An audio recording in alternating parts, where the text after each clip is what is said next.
Young Junk. One. I learned how to count. Huh? Oh, hey, what's up? And good evening, sidekicks, henchfolk out there in the Geek Nation. And thank you for tuning in, for getting up, walking from your couch to your tiny little TV and going click, click, click, click, click, click, click, click, click, click, in order to tune into one of the longest running pop culture and comic book podcast, Pokemon Go Playing Demon Hunters, CultPop Podcast, live episode 111. Oh, that's a good number. If you're new here, welcome. This is a place where we talk about comics and movies and TV and games and thrillers with 6 chapters. As well as references to old television devices you probably don't know what we're talking about. Ask your great-great-grandparents what I was referencing. Don't look No. I get it. What? Just a normal remote control, right? Yeah. What? So no, hang on. A normal remote control. Yeah. Like what most people had. Most people that are watching this, that's what they had in their houses. Yeah. The idea of having to get up to go change the channels because I remote controls didn't exist. But then also, the first remote controls were still wired, and there were just click buttons. Mm-hmm. Yeah. And that's why I still call it a clicker. Ka-chunk. Yeah. Yeah. Ka-chunk. To this day, I still call it a clicker, and people are like, "What?" I'm like, Well, hand me the clicker. TV where you had the to clicker. push the button. 'Cause it I was think the- it had a remote, but it just didn't work, so I always had to just go push the It button. was like 4 buttons, and you know what? Back in the day, world was great. Oh, yeah, no problems then. No problems then. Let's go back to then because nothing else was wrong, and everyone had to watch you the had a same. clicker. As long as you had a clicker and you have watched the same thing, everyone in America at the same time. Anyway, we're broadcasting in real time from Young Junk HQ, a bomb-ass podcasting production space in Philadelphia, Pennsylvania, where I guess good things that are green are happening, and we're going to go to the Super Bowl, blah, blah, blah. I'm your host, JD of Johnny Destructo's Hero Complex, located, I'm sorry, Alice, Yeah, a it's fan. a little rough. Bum.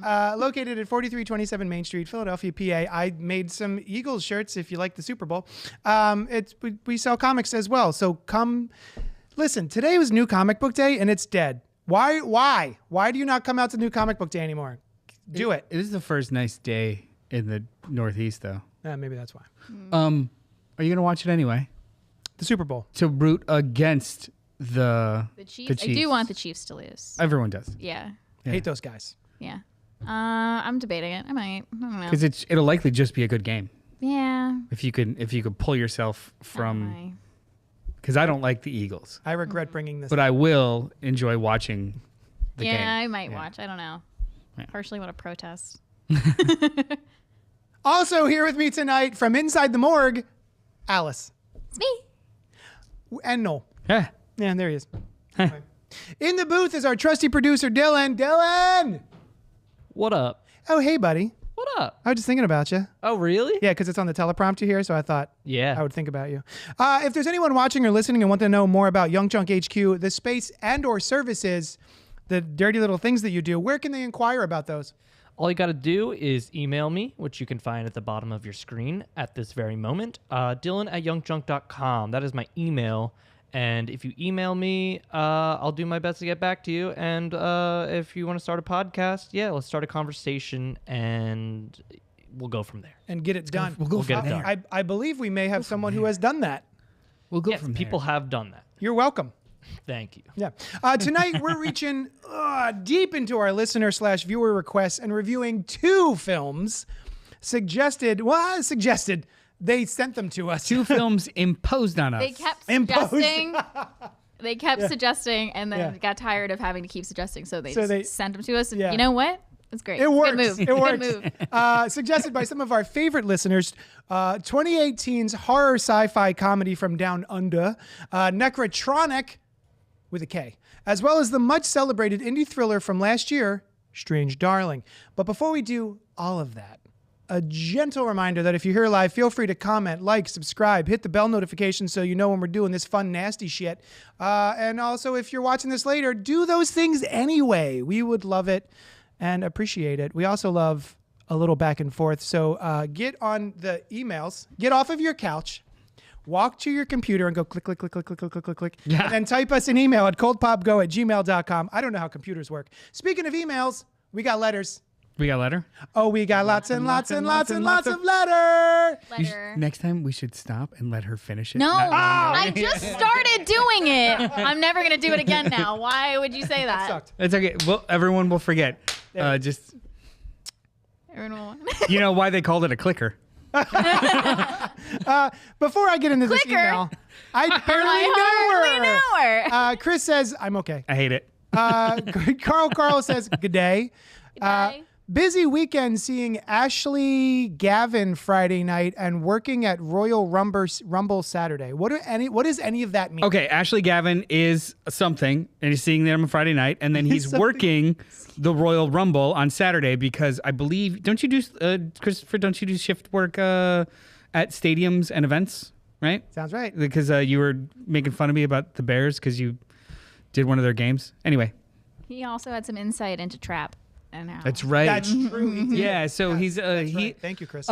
Christopher St. Saucy Goodnight is now our expert correspondent in regards to event spaces. Anytime we have a question about event spaces, what happens there, and or if it's plausible that some like our expert. Like murders might happen. Yeah, next time we talk about trap, which hopefully will be never. I'm gonna bring it next up week. Yeah, we'll bring we'll ask Christopher St. Saucy a bunch of pointed questions. We'll do a trap / Gladiator 2 revisit. Chris says, I meant it was the 5th new comic book day of the month. Was anything even out? There was some good. There was some good stuff out today. We did a fresh floppies about it. There was, you know what though? There was minimal Marvel. Minimarvel. Yeah, it was a Minimarvel. It's the Lucas Oil Stadium this weekend. Word bird. All right, so here's an email. I'm going to read it to you right now. Last year was a big year for movies for me, says Christopher St. Saucy Goodnight. I watched 94 movies with my AMC Stubs membership, which cost me $239.40 for the year. Mm-hmm. The tickets for those movies were $1,472.23, and the convenience fee, which AMC Stubs waives, was $239.33. The membership almost pays for itself in lack of convenience fees alone. Good to know. Chris, how do you know how many movies you watch? Do you use like Letterboxd or something? They send you, if it's anything like Regal, they send you a report of your year. We get a report? I got one, yeah. I didn't see Yeah, That's cool. And they tell you how much you saved. Oh, no shit. So like you saw this many movies and you saved this much money. I think I saved something like $400. Oh, wow. I got to look that up. In movie prices. I'm curious. Yeah. There were 5 movies I didn't get to go see at AMC, 2 I paid to see at Regal, and 3 I just did not get to see in theaters. What struck me the most was how many movies I was looking forward to just didn't really live up to the self-imposed hype, but movies I went to just to get the most out of my membership ended up being bangers. Movies like Strange Darling, ISS, Out of Darkness, Land of Bad, Y2K, and Your Monster just blew me away. The biggest disappointments of the year were Love Lies Bleeding, Drive Away Dolls, Lisa Frankenstein, and National Anthem. I didn't see any of them. I don't know most of these movies. I know all of them. I just didn't see any of them yet. ISS, Out of Darkness, Land of Bad. I don't know. I've never heard of any of these. Anywhoomst, Dolls and Lisa just didn't hold up to Bottoms from the year before. Bottoms was good. Bottoms. Which one was Bottoms? Rachel Sennett and Ayo Edebiri. Oh, yeah. Yeah. I spent all year waiting for a movie to be so compelling that I had to see it as many times as possible, and nothing hit till Strange Darling. Obviously, this year is off to a good start with 6 showings of Better Man. More on that later.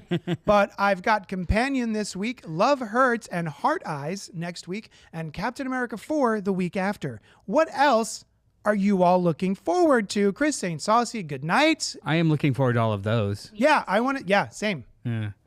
Heart Eyes. I don't know anything about it, but I've seen the poster, and that's enough. First of all, you're the only person I know that didn't like Love Lies Bleeding. I'm very excited to watch that. It's the only really person. Positive things about that. Mm-hmm. And that's on HBO Max. So is Your Monster. So I'm going to catch both of those. Yeah, I want to check those out. And Drive Away Dolls also I heard was divisive, but I don't know why. Heard of it? It's the Coen Brothers movie. Sorry, it's a Coen Brother movie. Yeah. Because they're no longer brothers. They just don't make movies together all the time. Yeah. Wait, what happened? Yeah, Wait. they divorced. What am I looking forward to this year, though? What are you looking forward to this year? Other than Toxic Avenger. That's it. Just Toxic Avenger. Toxic Avenger. There was a couple of things that looked kind of cool. Sinners looks cool, even though you shouldn't look at trailers. Mickey 17 looks dope. I mean, everyone's looking forward to Superman, and I think they're right. Superman. I want a Fantastic Four. I'm very interested in. Hard Eyes, Love Hurts, Opus. Oh, the Gorge looks cool as hell. Yorkie Werewolf. Yeah.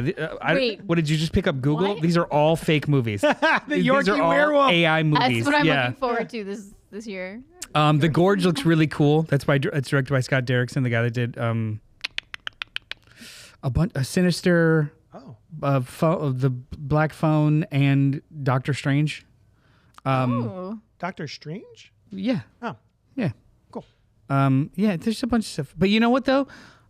I don't even... The year's too early. I don't even know what I'm going to be most excited about because that shit usually doesn't happen until after all the festivals occur and people are talking about these movies you've never heard of. That's probably when I'll get excited. These really do look like a bunch of AI. I think these are all none of fake. these look I don't know One what of you're them, doing. that one's like a Nickelodeon thing. No, not that one. You Shall Not Sleep Tonight? That poster is awesome. What's that? It's on Tubi. Well, okay. Never mind. I honestly, if Superman is the biggest one for me. I'm really Right now, excited. yeah, for Superman. Yeah. Yeah. Yeah. Until word of mouth hits my ear holes, like Superman. I'm excited for. Oh, there's a new Jurassic Park this year. I don't Sorry, care about World. There's a new Jurassic Parks World this year. anymore. There's also the final installment of Mission Impossible, Oh. which we'll be discussing in Missions depth. Probable. All the missions. Yeah. And can we get through them? You have to wait and see. Mm-hmm. So yeah, hopefully that answers your question. Costa said new Silent Hill movie? Question mark. I don't care. I didn't like the other two. Nah. So I didn't know there were two. I'll saw see it one. with you, Costa. I mean, I'll go. You seem cute. Do you want to go on a date? I'll go. What, am I not invited? Hey, is this FOMO for you? yeah. Nope. Immediately. I Constant. will never go see that. Hey, what do you want to do? I'll go. Are you guys gonna go without me? You gonna go? So We're trying to have a date, and JD just pops up from behind. Hey guys. Hello. Just like reach over and grab your popcorn. So that was the email portion of the show. I'm going to move on to the next portion, which I call What's Poppin', wherein I ask my friends Alice and Noel Where? what was poppin' for them this week. I'm going to start with Alice. Alice, JD, I kept a list of what I had seen and how much it would have cost. Plus, like Noel said, you can find your history on the app. Alice, That is my full name. What was? That was great. Yeah. Oh, yeah. You're kind of hyphenated when you get married. What was poppin' for you this week? I am so distractible. I'm so excited to talk about this. This is my payback for seeing Joker 2. There is no payback for seeing Joker 2. There is no recompense that this world can offer for that experience, and I'm sorry. Did anyone like that movie? Costa, I think a bunch why of did would to be you remind us contrarian. of that? I don't know. I was in the middle of saying something really fun, Costa. I'm sorry. And then you had to bring that up. We've Yeah, you seen. had to ruin the show. We've by seen worse. bringing up You know what? Joker Deer. You know what? I'm going to Wrap it up. I'm gonna get out of here. I'm sorry, Alice. Alice. What's been popping in your eye holes this week? So Friday, Because you saw I something. went to go see Gauntlet at the Garden with my brother and sister. That's a metal band. No, Is a this lot of people thought I was going to see a concert, but Is this a trap situation? no, it was. Were you- It was a good time. It was. Shots hitting Fire. targets. So anybody doesn't know, Gauntlet at the Garden is a Dimension 20. It was a Dimension 20 live show at Madison Square Garden. So I talk about it on the podcast a lot. The Dropout Dungeons and Dragons show, Dimension 20, and I'm a huge fan. My brother is the one that got my sister and I into it, and as much as I don't like things in a chill way, my siblings are the same. But we all like different things, and this is the one thing where we're all like just nerdy and super not chill together. Like the Venn diagram connects. Yeah. Oh, I love that. And so going to see this live was such a cool, we all said this at the end. We knew we were going to have fun. It was like 10 times more fun than we ever could have imagined. They made references to some of our favorite bits in other shows. They brought in different characters that we weren't expecting because they have an ongoing campaign called Unsleeping City that takes place in New York City. So Gauntlet at the Garden was going to be all of this campaign because it's in New York City. But they threw in some other things from other campaigns. There was twists. There was effects. There was freaking fire shooting saw out of the pictures. ground. Literal fire. And my sister surprised my brother and I because both of our birthdays are in February, and her birthday just passed in January, and she upgraded our seats from the 200 level to the 100 level, like up in the front of the 100 level. Oh my God, we were so close. You caught on fire. We felt the heat. Oh, nice. We did. It was so cool. We were so close that we were just... It was such a cool experience to like get excited about something and then turn and look at my brother and sister and see the excitement reflected back. And even just the crowd was amazing. There was such cool cosplays. I was making friends. Everybody was so nice. And like, it was just so cool to be a part of something so nerdy, but so significant because they freaking sold out Madison Square Garden for insane. Sold out Madison Square Garden to watch people play Dungeons and Dragons. Like I've had to explain this to people all week because I haven't shut up about it because it was such a fun time. Do you have merch? I meant to wear my shirt tonight, but it's in the wash because I wore it a lot this weekend. Because we got it Friday and I've worn it 5 times. I got a t-shirt. The shirt that I really, really wanted, they only had in like a very large size. So I have it, but it still looks great on me. I was going to say, can't you just cut it at the seams and...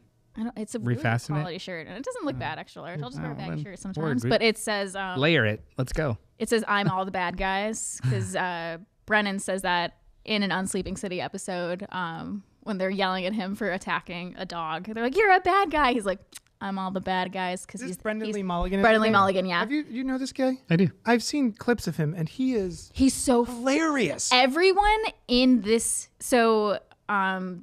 Dimension 20, they have multiple campaigns, multiple different people playing at different tables, different DMs sometimes even, but usually it's Brennan.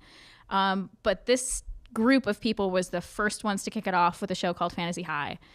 And they've since become known as the Intrepid Heroes group. They are, because that's what Brendan's always like, hey, Intrepid Heroes. And they're so funny together, and all of their chemistry was just... Oh my God, it was so funny to watch them live and just bounce off of each other's energy and the energy of the crowd. They were doing crowd work. Yeah. It was so much fun. And they had I'm so geeking out, sorry. They had a component that I thought was really cool. You'll like this. A lot of people kept their phones away. She mentioned you by name when she was. I was like, Noah would love it. I was like, love this. They're like, hey, take your pictures now. We're coming out, but then like, be in the moment here. But there is going to be some points where we ask you to take your phone out, and we'll explain that when it comes. And then so something happened. There's a really important role that's about to come up, and Brennan goes, okay, everybody, take out your phones. Giant QR code comes up.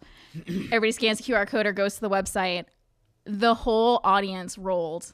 It was a dice. It was a D20 you could roll virtually.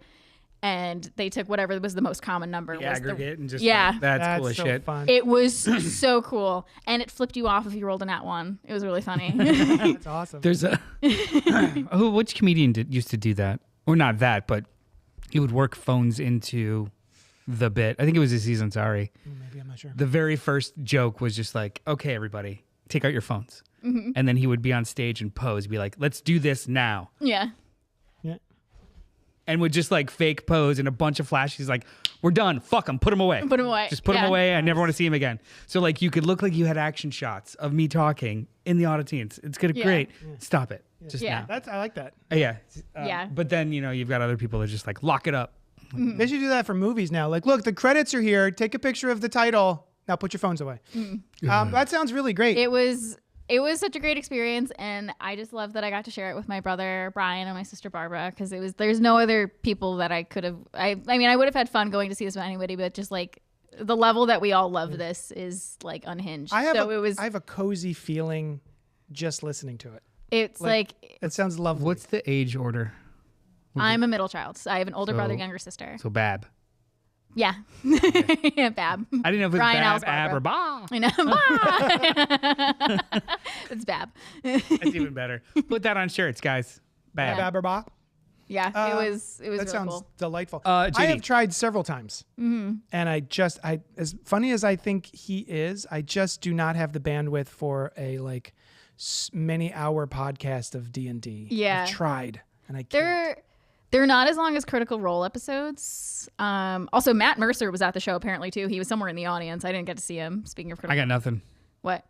Oh, he's the DM for Critical Role, another very popular. Oh, he's that guy that looks like an alien. Does he long look like hair. an alien? He's He's tall. also had some crossover with Dimension 20. Him and Brennan have like, he's DM'd some Dimension 20. Brennan and I think other players from Dimension 20 have been guests on Critical Role, and they. I tried the other one. What's the Critical other? Role. I've tried Critical Role. Critical and I was Role. like, the first episode's 4 hours. I can't. It's a lot. Dimension 20, they usually average around 2.5, maybe even a little shorter, depending on if it's a role playing episode or a battle episode. Longest one I think I've watched was maybe 3-ish hours, and that was because they were all virtual, so they were doing a lot virtually. My favorite was COVID. Adventure Zone. Adventure Zone is great. By, They have a mini a one shot on Dimension 20 fun. with Brennan and everybody. I forget the name of it, but they all play little toys, and it's really funny. It's cute. Yeah. Oh, I'm glad you had fun. That's Yeah. awesome. Yeah. Sorry, I'll keep going on forever if you don't cut me off. No, Yeah. you were about to ask me what was happening with me, I think, but then I cut you off. So Sure. I'm going to ask you what was popping with you instead. Actually, I want to know what was happening with you. Oh, shit. Hey, I was watching a show on Hulu called INT period Chinatown, Interior Chinatown. Let's see, who's in this jam? Jimmy O Yang, Ronnie Chung, And Chloe Bennett. Chloe Bennett. Yeah. Well done. So the Jimmy O Yang. IMDb says background actor Willis Wu witnesses a crime in Chinatown while working on a TV show. That is not what this show is. Noel. Am I crazy? So this makes it sound like the show is about an actor who is a background actor on a show and then gets involved in a murder mystery. No, he is a background character, a living, breathing background character in a show, and he gets wrapped up in it. And there are certain things that he's not able to do because his character is not meant to do those things. There's a whole sequence where he's trying to get into the police station, and literally the world won't let him in. People keep coming out, the door will lock. Like he can never get to the door quick enough to open it because in that world, he is not meant to be in the police station. So the world won't let him in. It's not that this is an actor and he's getting wrapped up in this fiction. Like he is a fictional character in a fictional TV show. And it's one of those things like Kevin Can Fuck Himself. Is that what it's called? Kevin Yeah. Can Fuck Himself is basically another show kind of in the same vibe where it is a misogynistic sitcom, and then Kevin's wife, like his characters will be lit in a certain way, and then she'll go into the kitchen and it'll become real life, and it'll switch between the laugh track and the brightness and the sitcom setup. Yeah. And then anything with her when he's not there is real life, and she decides to try to kill him because he's such a prick. So I've seen the first episode Of this. of Interior Chinatown. First of all, the INT, the interior, that's script notes. That's formatting. Yeah. It's meant to be. My interpretation of it was not. This isn't a fake world in a fake world. It's the story of an investigation, but through the prism of an NPC. Yeah. It's a non-playable character Yeah. who is your antagonist and why it's so hard for them. But the thing about it is it's not. It uses the tropes of procedurals and of filmmaking, but that's not the point of the show. Like it's weird. It's like somebody who didn't have those references, I don't know if they would even know what the fuck they're watching. You know, the fact that when certain characters walk into the room, the lighting changes. Or when, you know, some characters are introduced, they get little bumpers and numbers, or the camera angles change if it's a different like genre. Fights break out because that's what the plot dictates to happen. But then they create story reasons why he's a background character. Like his parents raised him to be a background character because his brother was more important. Like stuff like that. So like it's not just we're going to dissect format and film language. It's the story does that, and they just use those tools, and it's really fucking cool. It's really awesome. cool. And he's Really trying to figure out what happened to his brother, the Kung Fu guy, who was like, he was the lesser brother. And so his much older brother was like the beloved one, and he disappeared quite a while ago, and he's trying to figure it out. And then Chloe Bennett shows up from, what was she? She was in Shield. Shield. Yeah. not Legends of S.H.I.E.L.D. Agents of S.H.I.E.L.D. Yeah, they're legends. Yeah. And she, Legends. my hypothesis is that she has come in also from a different show because she's not really supposed to be there either. And there's definitely things that she's hiding. And it's really, really fun, really clever. And the format is really interesting. So I'm not that far in, but I want to either get from you or make clear the show is not about shows. It just uses genres to tell a story. So like it's not like the point of the show is like, look at all these shows mingling. It's just it uses like almost like using cliches, but in the language of a genre. Right? It's a little bit of both, I'd say. Okay. Yeah. It's Because I don't want, I don't know, to watch it. It's cool as shit. Yeah. Just watch it. Yeah, It's fine. I would say watch at least 2. I'm not sure. And that's kind of the thing about this show too, is that they don't explicitly tell you any of this. Well, They just put you in it. I wouldn't want to lead anyone on incorrectly, because again, I've only seen one, that wasting your time to figure out why is this a show? Like, no. It's the story. Yeah, like, yeah. It's story not. driven. It's not the mystery is not that there's like these shows intermingling or these formats intermingling. So don't waste your time if like, because I could totally That's just see the playground it exists in. I could totally see somebody that's very not cynical, literal, being like, so why is it this format? Is that the clue? Like, no, it's just the story. It's the type of story they're trying to tell. Like using music to propel a plot. They're using tropes and cliches and genre formatting to propel a plot. It's not the point of the plot. Yeah. And also Which it's I thought was really fucking cool. It's also about this kid who is trying to break out of sort of the situation he's in, right? There's an overarching, metaphor. Yeah, because I could totally see some people that listen to the show or watch the show being like, I didn't like it because there was no reason for them to put those types of shows together. Like, no, that's not the point. Yeah. Yeah. Jeremy says, ooh, that show looks so badass. I only just started watching D20 this month. Critical Role will always be my favorite, but D20 is way more digestible. And they're actually edited, which is nice. What D20 show did you start with? And they are mostly edited, but there is I think season 2 of Fantasy High sophomore year. I think they started for a while at least doing live episodes. I didn't watch it when it was live, but they're a little bit longer because of that. And then they had to go virtual because COVID happened, I think, during that season. On the Dropout TV tip, Josh Rubin, one of the Yes, hilarious. Make Some Noise is what I know him from. he directed Hard Eyes, Yeah. which is coming out, Oh, and Wolves Within, and something. I and a love bunch of Josh TV. Rubin. Josh Rubin, Zach Ayama, and Brennan together. Scare me. Very funny. oh, Scare Me? Yeah, Oh, I watched that. he wrote and directed that. Oh, what's that actress's name? She's Cash. she's great. I like her a lot. She was on The Boys. She was the Oh, Nazi. yeah. Yeah. But yeah, like every time I see like clips Fantasy of High. him on Make Some Noise, I'm like, you make scary so movies. funny. He's also in the Creep Tapes, which I haven't got to that. Oh, episode I haven't yet. watched seen that those yet either. I watched the first episode. It's pretty cool. Yeah. It's the same shtick. It's just like, Yeah. come on, Kind of sleepy and creepy. we're in it. Yeah. sleepy Yeah, creeps. it's Yeah. you get what you paid for. Hey, Noel, what was popping for you this week? Tell us. So I still watch Saturday Night Live. I do on occasion watch clips and or at least get to Weekend Update and then watch turn it Weekend off. Update. But like it always depends on the host, and we still watch it. It's still kind of an institute, so even when it's lagging, it's still kind of interesting from a socio-political kind of aspect of like what is funny or what do people think is funny, and this cast versus that cast. I actually think it's cool, like from a different level. So we watch it still. But this year's the 50th anniversary of the show. It's been on for 50 fucking years, and because of that, they've been doing a bunch of really great documentaries on Peacock, and not just like hooey-fooey, the history of Saturday Night Live. Each episode, about an hour and 10 minutes long, is explicitly about one topic, not anything else. So like the first episode was 5 minutes, and it was only about auditions. That's it. It was only about the audition process and the 5 minutes you have to put it on tape.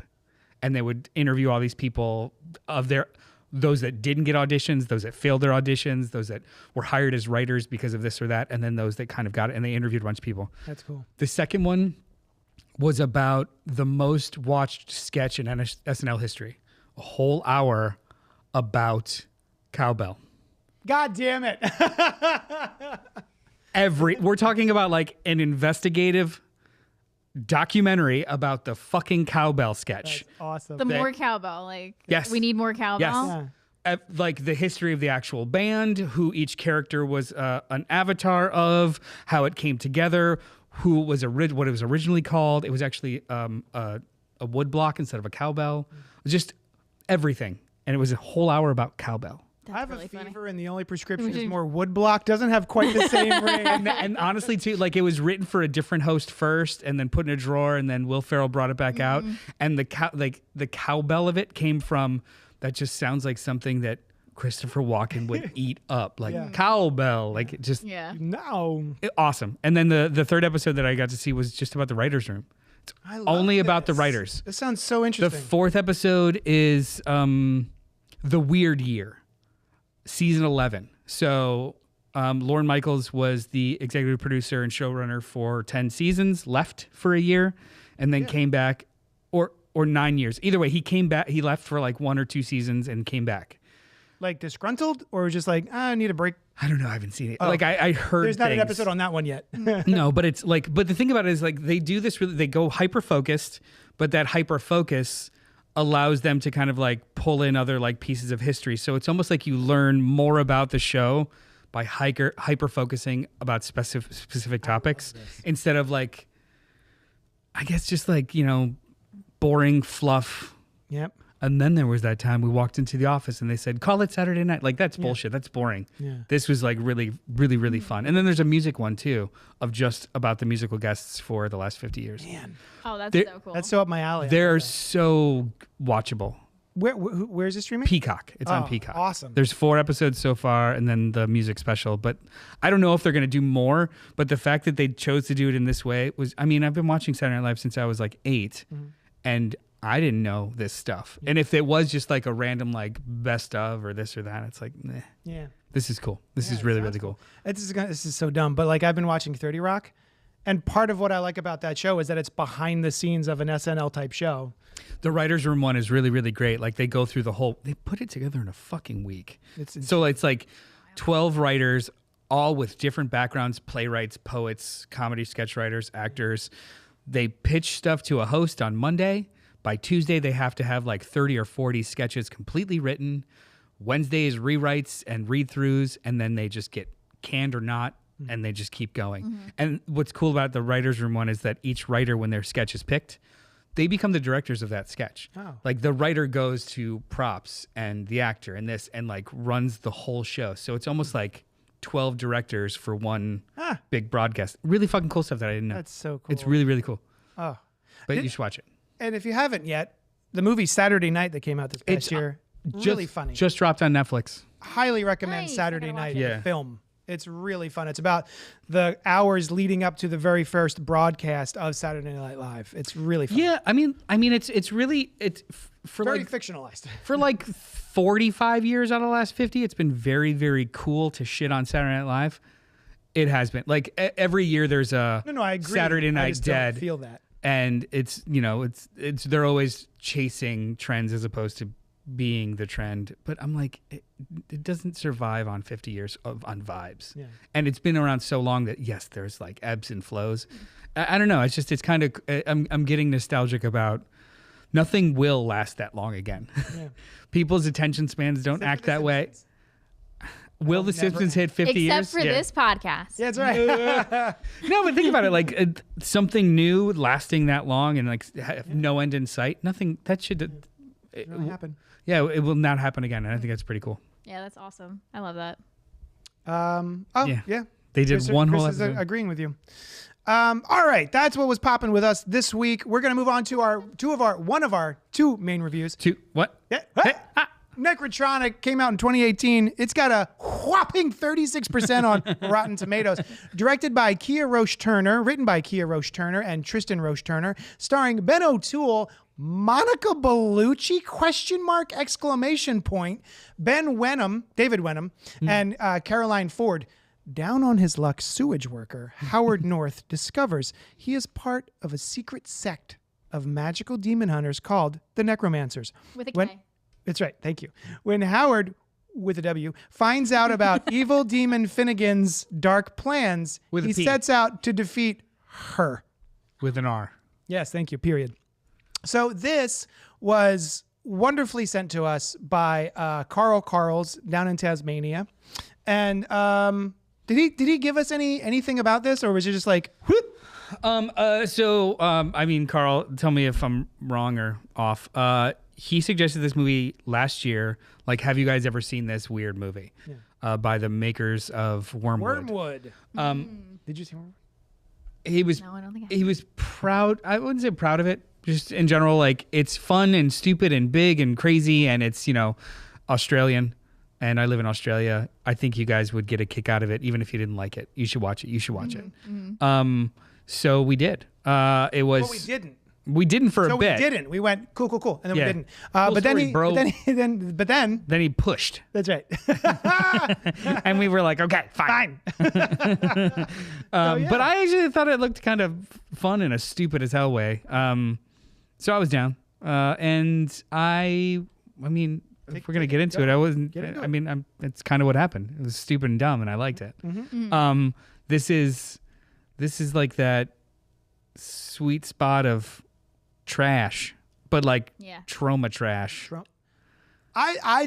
I'm sorry, but I think this is better than Trauma Trash. No, I think this has more budget than trauma, but the script is trauma trash. trash, okay. Like it's Trauma Trash it with is- money. It is so creatively weird and shoe-strapped together and charming in a very stupid way. Oh yeah, yeah. I loved it. I mean, wait, love is hard. Love is a lot. You enjoyed You it? like it. There was You're a lot seeing of where it's going. You're there was a gonna go on lot of second date. there was a Yeah. lot Oh, of yeah. there was a lot of creativity and bit of stuff to love in here. overflow. Like I would, and having read about the movie afterwards too, I guess Roche Turner didn't have the creative freedom he wanted on this. Oh, really? So I can only imagine how weird it could have been Right. or would have been without that. Because like he went from Wormwood, which was, you know, they filmed it in their backyard, to this. Wormwood was awesome, by the way. Which was a $10 million budget, but according to him, it was a movie by committee. And they changed a lot of things and, you know, questioned all of his choices. And I'm like, but And you it's so still wound got up like this? this? Yeah, that's nuts. I mean, the practical effects are absolutely awesome. Yeah. The prop work is awesome. Every single actor comes to play. Like the way that they deliver these atrocious dialogue is just fucking masterful for what it is. And then the best friend is cool. At first, I didn't like him. I was like, it's when it booted up.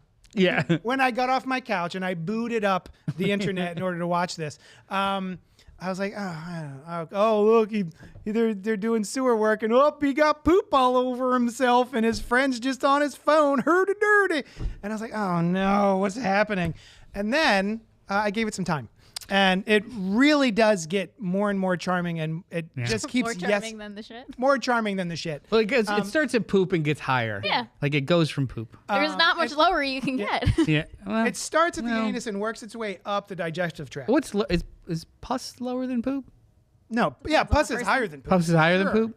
Well, nothing's lower than poop? Would you rather get pus in your mouth or poop? Neither. You had to pick one. That's your answer.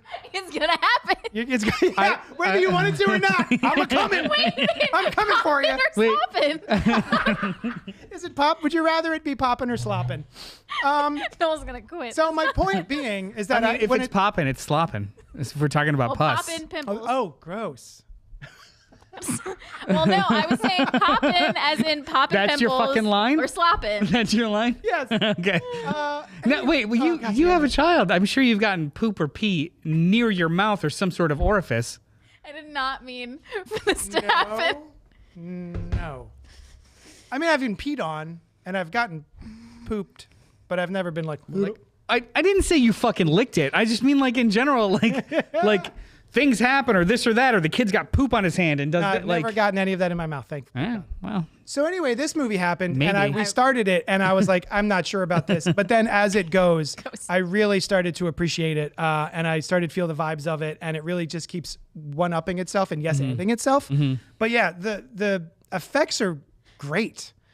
Even there's a lot of CG in this movie, but it's charmingly silly. The CG is charmingly silly. Does that make sense? It knows what it is. Like, yes. yeah. there's a school of thought of early versions of computer animated special effects for movies. They would put all of their efforts into like maybe one sequence and it was beautiful, but it didn't really match the aesthetic of the rest of the movie. So like a lot of times they would figure out like, what if we kept everything at like a B or a C the whole movie? People wouldn't feel like they saw something big and then small. It would just all be the same level. This movie knows that. It's like everything will be at this level. It's going to contextually and consistently be this kind of special effects, these kind of camera angles. Like it's really stylish. Yeah. Everything is like low angles, blood splatter. They obscure the screen when something is a little off, which I really appreciated. Even just this is such a. There's no reason for me to bring this up. I feel like there's so much going We on. were in just this talking movie. about poop and pus. Yeah, but like, are you bringing it up again? just the fact that there is a sequence where it's a transitionary scene of them driving from one place to another, but the way that they shot the car is driving towards the camera, hits the camera, and then immediately it feels like without cutting, the car is driving away from the camera. And there's no reason to do that. They did not need to do that, but they took the time and the effort It was cool. to set up that shot. And I was like, Yeah, those cool whip hands. that was cool. Like, that's really well shot. The cinematography on this is awesome. It gave me the same feeling I got when I just turned on Guns Akimbo for the first time. Yeah. Guns Kind Akimbo. of yeah. without like really knowing what it was, and I'm like, oh, I'm in. Like, Yeah, this is stupid, chaotic fun, and I'm in. Yeah. So you enjoyed it? Yes, I did. Yeah. You go.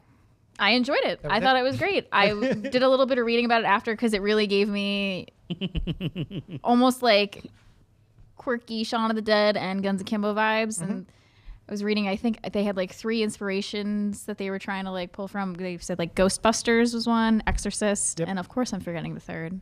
There's a lot of Evil Dead in here. Yes, I think that might have been. Oh, yeah. Yeah. Yeah. Especially like a little coda at the end. Yeah.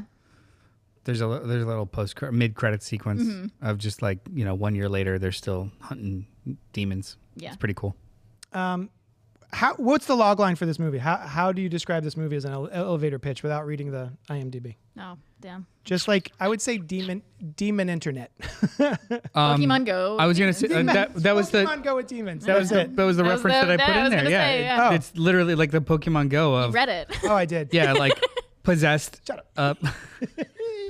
Coming It at sounded me. like it was an original idea, but no, I'm saying because you gave me credit like it was my idea. You're like, oh, it's so funny. Oh, yeah, like, that's no, right. I heard Like, oh, you it's say no- it. Hey, Yeah. you're both wrong. I wrote it. Yeah, you wrote it. You read it. You both suck. It's How fine. would both of Everything's you?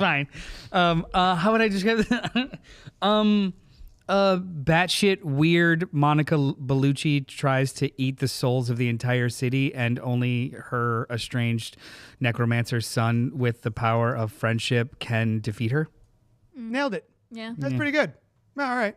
Oh, Carl, speaking of which, is in the chat. I suggested it because it was a big, dumb, stupid flick that is derivative as fuck, but fun. I was not under any illusions that you might like it, but I thought, what the fuck, why not? Well, your illusions were incorrect. We all liked it. Yeah, we all really enjoyed it. This is the best kind of stupid. Yeah.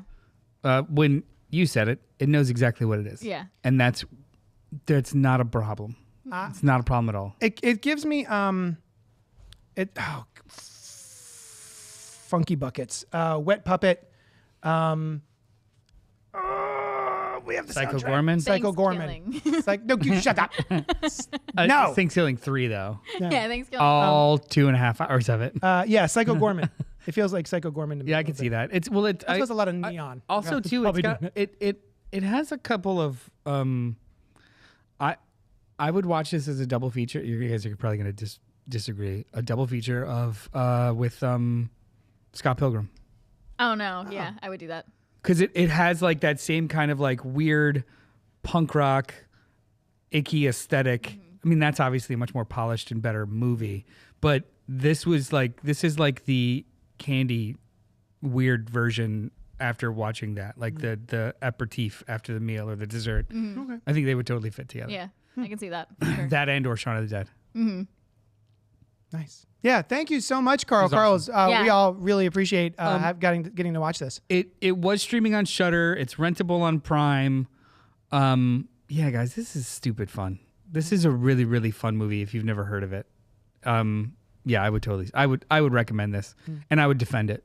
If somebody's like, "What'd you make me watch?" I'm like, we shouldn't be friends. I laughed out Litmus loud. test for friendship Yeah. now. I laughed out loud a bunch of times. Yeah. It's great. Yeah.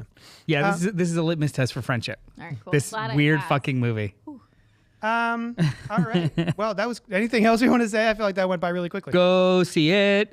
Favorite scenes, favorite monsters, favorite sequence, anything? The poop was really. As soon as you got the Gotta love you were that in. poop. Gotta love that like, all poop. right, it's already my favorite movie. I really like the best friend and how he would just Yeah. like fog in sideways. Like he would come in from all different directions. Hey, brah. Yeah. Rah. Yeah. I think the creature effects were really fun. The giant big bad at the end is actually. Yeah. Yeah. And also, too, there's like genuine creativity in this movie. Spoilers. How they dispatch demons, I was like, that is so complicated. Right. And that's okay. They trap them in a box, and they take the box to a machine, and then the machine moves the trapped demon into like a vat of goo that they use to 3D print the demon so they can kill it physically. Just so fucking overcomplicated. But I thought it was amazing. And then the way that kind of came into play with one of the other main characters later on in the movie, I was like, fuck you, movie. Yeah. This is so cool. I was gonna say that was my favorite bit. Yeah, the I way was it came like, into play awesome. with another character. Because when the thing happened to that character, I was like, that's what I was gonna say. It was like one of my favorite bits. I was like, oh, they went there. holy shit. Did it? Oh my god. Spoiler. What? No, you can't say it because it's a spoiler, right? Yeah. The thing. There is a giant oh shit sequence in the middle of this movie that's like, I don't know if that's supposed to be funny or not. Oh my god. Yeah, that's cool. Yeah. All right. Well, let's move on to our second main review. We're going to talk about Strange Darling of 2024. It's got a 96. Hold on a second. Nekrotronic deserves more than a 36% on Rotten Tomatoes. Oh yeah. I'm going to say that. Strange Darling has a 96% on Rotten Tomatoes. Written and directed by J.T. Molnar, starring Willa Fitzgerald, Kyle Gallner, Barbara Hershey, what? And Ed Begley Jr., what? Nothing is what it seems when a twisted one-night stand spirals into a serial killer's vicious murder spree. You noticed them in the movie, right? I did. Okay. No, I do. But like, You're like, when their names came up in the credits, I was like, oh, what? Okay, cool. can I? You may. I'm gonna tie this movie back to Scream. Okay. Willa Fitzgerald and Kyle Gallner are both in the Scream universe. Kyle Gallner, I remember because Is Where's Five Creek. Willa? Willa is in the Scream television show, season 1. Oh, fuck off. That's a different continuity. God damn it. Counts. Still has the Scream logo, Scream font, Scream everything. All right, whatever. Scream everything. Scream everything. Yeah. Listen. Do not. I didn't watch the second season. I didn't watch I that didn't season finish either, the but first- she's I the watched least. the first. It was she's it was decent. Yeah. Yeah, I couldn't finish the first season. But she's in The it. math sucked. I literally, it wasn't a great mask. And also, it didn't have any of the interesting things that the movie brought. Like, it didn't have anything to do with the. Well, there was a pretty films. decent. No, it had nothing to do with the movies, but there was a pretty decent like mystery, and I remember being entertained by that. But then every time the killer showed up, I was like, that looks stupid. It seemed unless it kicked in further into the season that I did not see. It didn't seem to have anything to do with the vibes of self-referential No, it's horror not- movies. You No. know? Yeah. Yeah, it just was like, oh, it's just a teen. it's a slasher movie. Yeah. or slasher show. all Yeah. they were doing was using IP, which Yeah. also is why I would argue that it's not in the Scream universe.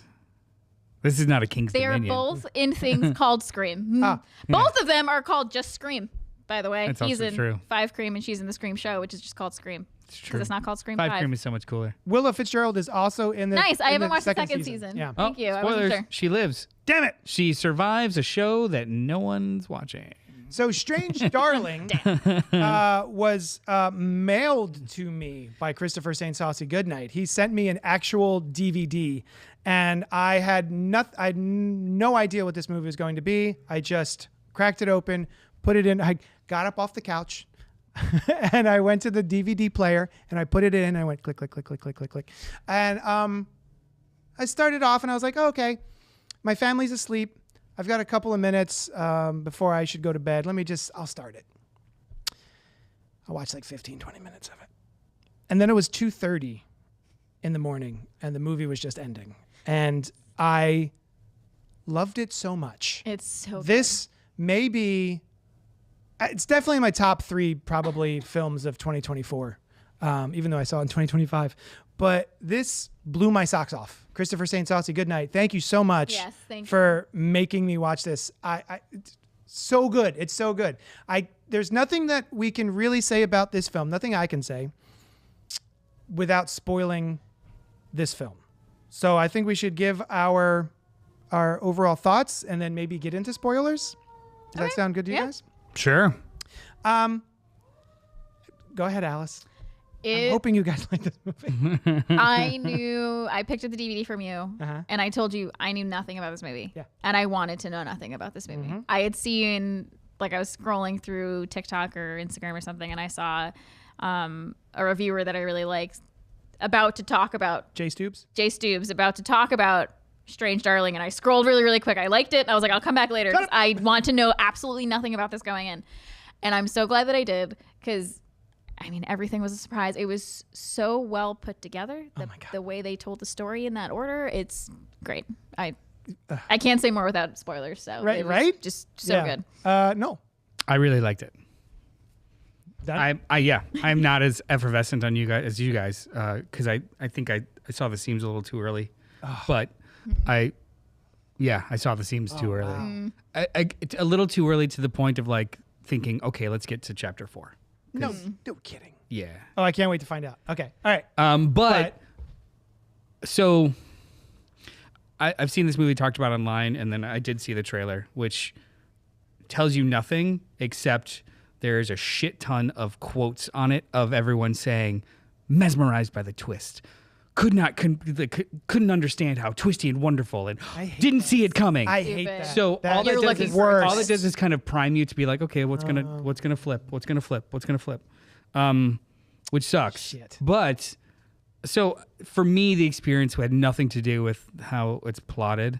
It was just the actors were so good. Mm-hmm. Everything was so good. My favorite being the last 3 minutes of the movie. Mm-hmm. Yeah. It was just all so good. So I really, really liked it.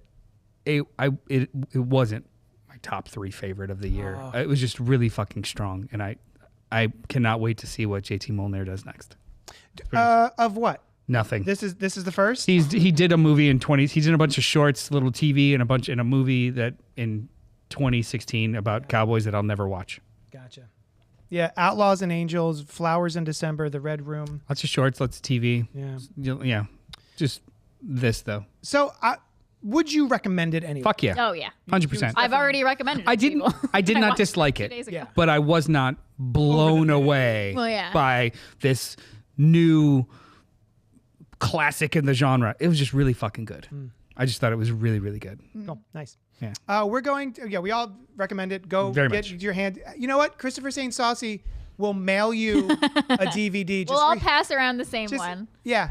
We'll mail you that version. I have it now. I'll give it to everybody now. It was really, really good. Everyone should see it. Yeah. Highly recommend. We're going to move into spoilers starting now. So when did you figure it out?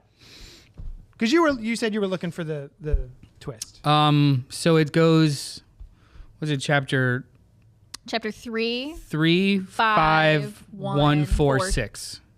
2. We missed 2. Oh.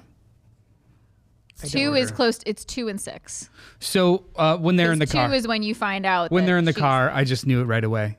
Oh, when she's talking to the car. Yeah. The beginning of the movie when No. she's like, "Are you a serial killer?" Yeah. You figured it out from the beginning. Yeah, because we already saw one person being hunted. The movie's out of order. The beginning of the movie is chapter 3 is her running blah blah blah, and then they go back. When they go back to chapter 1, which is the third chapter you see. I'm sorry. So I think it's 3. I think 3 and then 1. I thought it was 3, 5, and then 1. the movie. Because you see the dead body That's on right. the floor. Yeah. So it goes 3, back 5, to yeah. 1. Yes. When we're at 1, I'm like, she's the killer, Mm-hmm. and now we're just gonna find out why he's hunting her and seeming Yeah. like the killer. Also, so can like I- that's when the seams broke, and I was just kind of waiting for the turn. So the movie starts with that scene in the car. So I was like, you figured it out then? Yeah, there's like a clip like, "Are you a serial killer?" And then you see him choking her. Not the Yeah. cold open. Yeah. The actual. Oh, scene. okay. Yeah. All right. Can I just say, Yes. I liked the bit, oh my God, what's it called? When the title, the card comes up and was like, this is based on like True. police interviews. Yeah. And it was never used pronouns to describe. Nope. the kill. I realized that the second, because I put it on for Sushan. Yeah. We went to go watch it afterwards. And we can only get so far before we were like, well, Kai's in the room. We can't really keep watching this. But it's like, oh, man, that's clever. And I got, as soon as that happened, and it happens early on when they say that it's like, oh, based on police interviews, this is a dramatization, I actually paused it because I was like, is this going to be based on a true story, but not really based on a true story serial killer movie? Because like, Yeah. I don't always love these, with the exception of Zodiac. And I was like, oh no. And I looked it up and it was like, no, not based on a true story. I was like, okay, cool.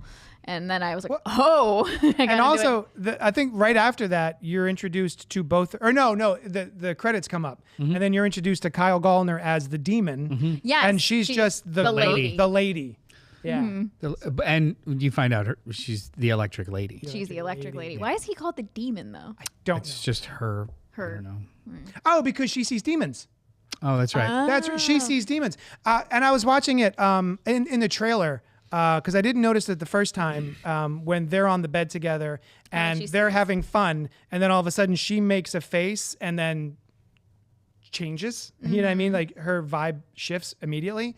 That's because all of a sudden she sees him turn into a demon. Yeah. Same thing with the rear view mirror at the end. Yes. Yeah, there's Ugh. that flash. I caught that flash. Uh-huh. I caught that flash, and at first, before I caught on to like the twist of what was happening, I thought he drugged her or something, and she was like tripping out. Yeah. I didn't Like, know oh, did he why that roof- was there. But Yeah. Yeah. So that's why he's the demon. Yeah. But despite all that, everything that transpired, it was just so fun. Yeah. It was. She was fantastic. She's so So good. I've always liked her. I forgot that she was in Scream season 1. I'm sorry. Favorite show. And 2. And 2. Isn't she the hero? She's like the main Yeah, character, she's, right? She's the final Yeah. girl. Um, I don't know if she but was 2. But she was in the first season of Reacher, and she's fucking awesome. She's also in Fall of the House of Usher as young Madeline. Didn't see it yet. Very good in that. Oh wait, no, I did see that. Yeah, Folly House she's- Fisher. Yeah, She's young I Madeline didn't Usher, like see young adult Madeline the Usher. the other one, the fucking Bly Manor. no, the one Midnight before that, the Mass? one that everyone likes before that. Not Bly Manor. Haunting Hill House. Notting Hill. Yeah, I didn't see it. Oh. Like, there's only so many things I can watch without my wife. I'm in the gonna room. try not to overhype it. Oh, she was also in Gotham. The Following. A lot of TV work, but she was in she was in Reacher, so she's like 5'0", maybe like 98 pounds, soaking wet, and she played against Kyle Gallner. no Oh. in Reacher, the big Oh. dude, Oh, yeah. Alan Ritchson, but she just owned him the whole time, and I'm like, she's so fucking good. Like she's this young deputy that just like owns him for the most of the show, and takes what she wants from him in all the ways. Oh yeah. So I was just like, I've always liked her, and this scene that you're seeing in the trailer, this chapter 1, I was like, yeah, okay, I get it. Now we're just gonna figure out why. Now we're gonna figure out why the movie was trying to mislead you, Yeah. not what the trick of the movie is. Do you know what I mean? Yeah. So it was more the journey than the twist. And I think if you led with it's twisty, I almost feel like that's a disservice. Yeah. Yeah. It's more like this is a nail biter. It's really fun. You should Yeah. see it. Yeah. I thought the twist was gonna be once I saw chapter 1, which is I think in the third in the sequence. I thought this was all gonna be part of their weird role playing because she says she's super into violence and like she wants to almost be like threatened with death. And I was like, is this just a weird sex thing that thing? goes very, very wrong? Because like you see a dead body. I the was like, whole are they chapter- both insane? The whole chapter is the safe word too. So I there was a minute too where I was just like, oh, maybe the very end is going to be she says the safe word and they just high five. yeah. But yeah, no. Yeah. So I had a weird hypothesis because so in the beginning of the Don't watch this if you haven't seen the movie. In the beginning of the movie, she's bloody here, right? On the left side of her face. Yes. And there's a scene when they're on the bed together, her and Kyle Gallner, and he is drugged. And then she climbs on top of him and starts doing something that you can't see. It looks like to the side of his face. And I'm like, is this like a shapeshifter of some sort? Because, and like they switched bodies somehow. And now he's chasing her because of but no, wait, I was way off. I would have thought something more like metaphysical, like the two characters that you think you're following are not seeing themselves as they are kind of shit. Like he's actually her. Like the movie tricked you. Yeah. Right. But no, it's like shot awesome. It's a beautiful movie. Yeah. It's paced really, really well. It's a tight hour and 35 minutes. That's I was so excited. There's no meat in this movie. No meat, or sorry, no fat. No There's meat. no meat either. Yeah. It's bones. It's fucking bones. No vegetables, no meat. It's an empty plate. You know why there's no meat? These actors gnawed off every morsel. Hey. There you go. Yeah, and it it's was just fantastic. all the necessary spine. No, this is good as shit. Filled with poop. I like in the very beginning when we started doing the chapter out of order, I was like, oh, we're Quentin Tarantinoing this. Like, why? What's the point of this? Very good point for it. It was really good. Really well. Yeah, A really well done. Good point. And it was just so good. Yeah. And Costa was funny after the movie ended, and he, in his very Costa way, was like, "Call me crazy, but when that movie started out, I thought the guy with the gun was going to be the killer." I was like, Yeah, he's Jump a into 75-year-old man. yeah. Well, you're sure. Well, Dad joking it up. yep. No, this is a really, really good movie. I really enjoyed it. Yeah. Kyle Gallner is cool as hell too. I was delighted to see him because he's an actor that I've seen doing smaller parts throughout the past maybe 10 years or something, and it kind of disappeared. I was like, oh, he's in Scream. Fun. Oh, Yeah. he's gone. Never mind. Yeah. So the fact that bye. he's got a starring role here, I was like, good for him. Yeah. He's in Smile. when he's Smile, but when he was young, I think he's Jennifer's Body. Yeah. Yeah. Yes. Oh, sorry. Yeah, he's got So the that- I missed painted that. nails. Yeah. He was also Bart Allen in Smallville. Was he? Was that Kyle Gallner? That's right. Flash. That's right. Yeah, he crushed it in this. He's great. I enjoy him a lot. And he picks really weird movies, which is great. Can I talk about the throat biting It's gross. scene and how gross that was, and how they just, yep, That was like accurate. yeah, Yeah. and just like slowly bleeding out. Yeah. Like, and it was like when I was, so please describe it. I cut you off. I'm sorry. No, you're fine. All I could think of was the timing of the technician for the special effect. Yeah. Because they had it to where he's like Breathing. catching his breath, Yep. and then every time he breathes in or out, It squirts out. squirts out. So like all I kept like, first of all, it was gross. I was like, yeah, he's fucking dead.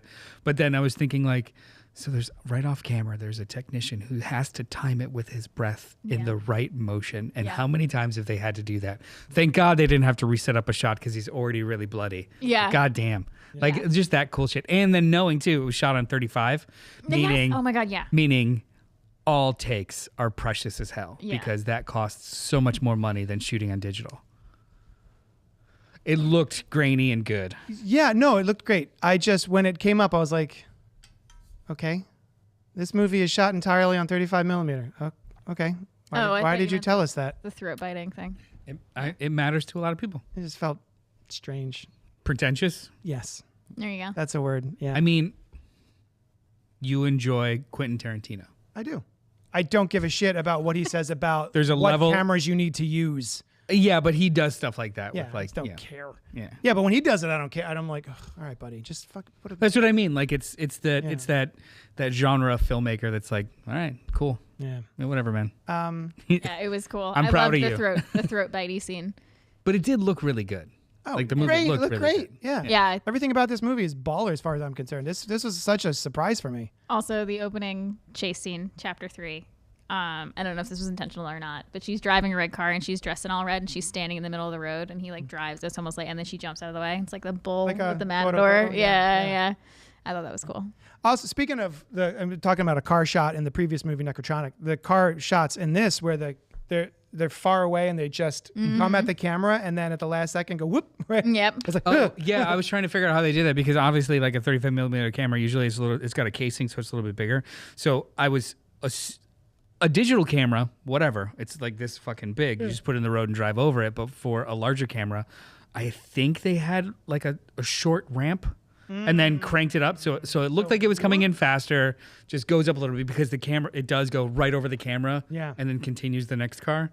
So like there had to be a way for them to just kind of like bump over a little bit, and then they can crank up to speed. Yeah. But it was really fucking effective. so good. The movie's They great. do it twice, and it's like one shot. I think. It's one shot. It's like two cars after each other, so Goddamn. there's no cutting. What a wild ride, man! I really. Like I Dylan, am I full of shit? Like larger housing for the actual film, you'd have to have some sort of thing because it's a normal road, unless they dug into the road and set the camera there. I haven't seen the shot you're referring to. I hate you so much. You're dead to me. I hate you so much. Let's see. Just watched him in Dinner in America, says Chris. Oh, Carl, shot by Giovanni Ribisi. That's right. Oh, That's yeah. right. Very cool. I like that guy. I wish he did more acting. He's fine. He's a Scientologist. He's weird. Fuck. He's Doesn't a make good him actor. a bad actor. Yeah, it makes supporting him feel weird. But yeah, The Smiles, Scream, Jennifer's Body, Smallville, Veronica. Oh, he's in Veronica Mars, which is a show I'm watching right now. That's right. He is in Veronica Mars. I too rolled my eyes when it first started, and they were Tarantino-ing it. Yes. Yeah. Anything else we want to talk about? That's a good movie. Soundtrack? 2 great movies. It's fine. Yeah, I mean, I did get a little annoyed with the score, the menacing stings that took over the whole soundtrack. So like the slow-paced standards was fine, but then every time the demon showed up on screen, it was just like, I'm like, okay, I get it. Yeah. Menacing, but it happened a lot. No, I didn't even catch it. Yeah. I noticed it. It was a lot. I was so into this movie. It was good. It was good as hell. What's happening? I wish I saw this in the theater blind. And deaf. Yeah. Yeah. Yeah. No, that's what I mean. Physically blind. I don't mean like without information. Yeah. I wish I was sitting in a theater seat, unable to enjoy the senses around me. He's the voice of the talk show guy in the Sasquatch stuff. Oh, that the mountain people are listening to that are like projecting out. I did like the mountain people too. I thought they were Wait, who's the voice of the talk show guy in the Sasquatch? Ribisi? Ribisi. Giovanni Ribisi. Yeah, I know Tom Cruise is. I also feel weird about supporting him too. Yeah. I was when I got to Barbara Hershey and Ed Begley Jr., they were so cute. Yeah. And there's this long What shot the fuck of them are they just- eating? Right? That meal that was just a heart all attack. butter. Yeah. Ghost and I were watching it, and I was like, "Are they the killers? Unhinged. Because this is unhinged. like this is." Yeah, it was Okay, unhinged Dylan, breakfast. hear this. Okay, and if I missed something, remind me. Okay, Butter. one entire stick of butter in a little frying pan. no, it was like a cast iron. cast iron, yeah. One entire stick of butter melted, 5 eggs in the melted butter. Yep. Move that over, another stick of butter, and then batter for pancakes. And then they switched it over, so it was And sausage. Yeah, and sausage. And probably bacon, if I remember. No, just sausage. I think it was just sausage. But then it was a pancake, the buttered eggs, a bunch of sausage piled on, And butter, more butter, just raw butter, a shit ton of jam, the other pancake, whipped cream. Whipped cream. syrup first, Syrup. Oh, lots and lots of God. syrup, and then whipped cream, and both of them were just delighted. Yeah. But it was It was just it's- the most random scene. the whole thing is shot overhead of the stove and just hands working. Yeah. And you're like, this is a 20-minute sequence Yeah. of them This is- making the most artery clogging breakfast none of these flavors go together. Yeah. I was waiting for engaged, peanut though. butter. I was like, what else is going in this pan?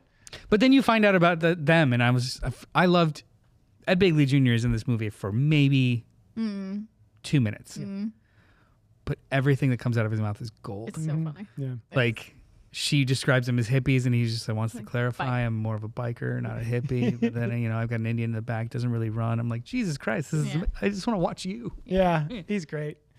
Thank you so much, Carl Carls and Christopher St. Saucy Goodnight for sending us those recommendations.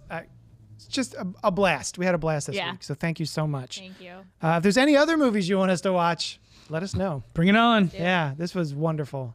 Honestly, do you think you would have clocked it if you didn't have all the stuff about twists? Honestly, probably. Only because of the way the movie was structured.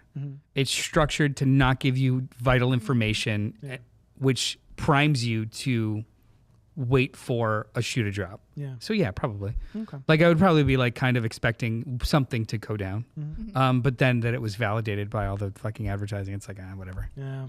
But it does it offers you a freedom of just like I don't think twists and surprises are worth it unless there is something to back it up. Yeah. They are just shock and then the awe comes after. If it's just shock, like with Shyamalan movies, with Shyamalan. I know I overthought it. Yeah. If it's just shock, just a twist with no like drive or meat, I don't give a fuck. Yeah.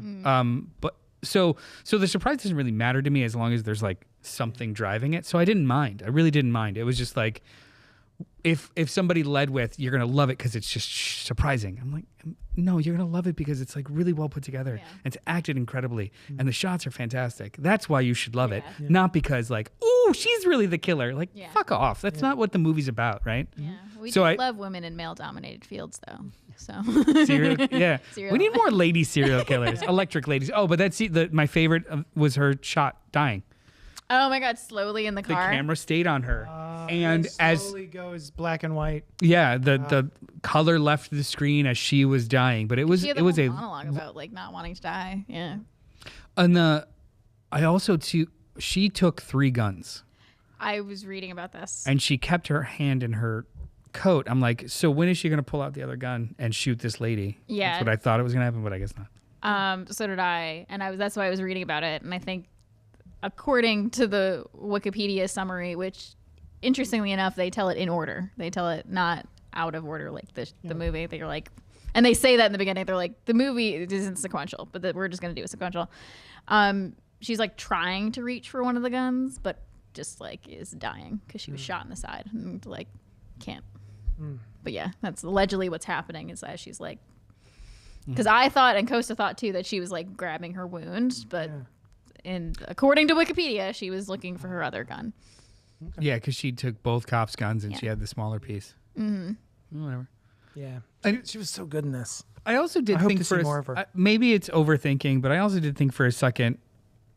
So there's a sequence where the cops come in, and the older gentleman is like, no, we have to do this by procedure, and we don't know if she's the victim or not. And then the female cop is, telling him he's a misogynist pig, and this is not how it goes. That sequence went on for so long in kind of a way that I did think for a second, like, is the director writer trying to make a statement here? It And if rubbed so, me in a weird way. what is Yeah. it?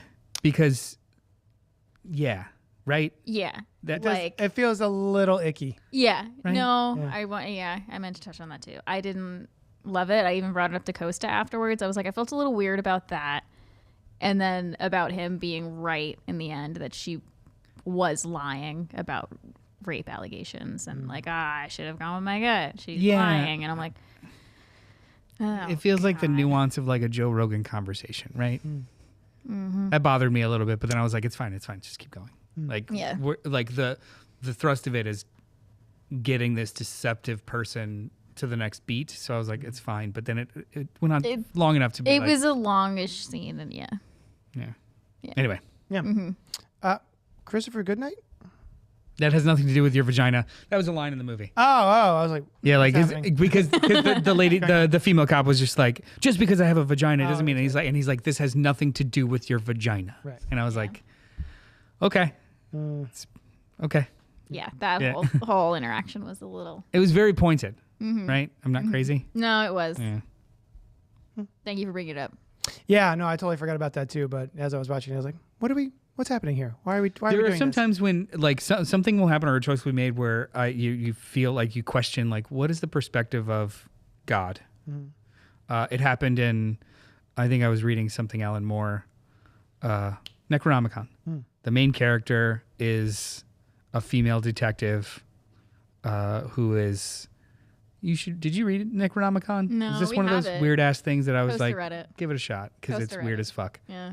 Is I might spoil it. I'm sorry. No, go ahead. A female detective who just came back from medical leave. You find out it's because she had a sex addiction, pretty much slept with all of her colleagues, and has gotten over it and gotten help and therapy and whatnot. But then the plot puts her in a place where she's constantly raped by a Cthulhu demon. And it's just like, okay, so you gave her this kind of promiscuous background. Everyone defines her that way. And then you put her in a position to be raped to birth a god. What are you saying? Hold on. Alan Moore. Are you trying What to are say you that saying? Alan Moore might be weird? Oh, no, it's like creepy. weird or creepy. If you have a larger kind of thing you're trying to say with this matching with this, I can't tell what the fuck it is because they are not congruous with each other. And that's kind of, in a small way, what this scene felt like. It's like you're making a point to have this very loud conversation about believing a victim and or versus a perpetrator. And you're like, this is going on really long. It doesn't Yeah. comport with the rest of the movie. Is this something you're trying to say? Are you trying to be believable? Right. Because it's coming off weird. Yeah, I think the way I kind of decided to take it was that it's really just her whole thing is the deception of being a female serial killer, right? And like that's how every person she meets on her way trying to get away from Kyle Gallner's character, the demon, is using her femininity as a way to get in with the people to get them to help her. Well, it's Can you swap the roles of the cops, though, and still make that point? Oh, yeah, sure, probably.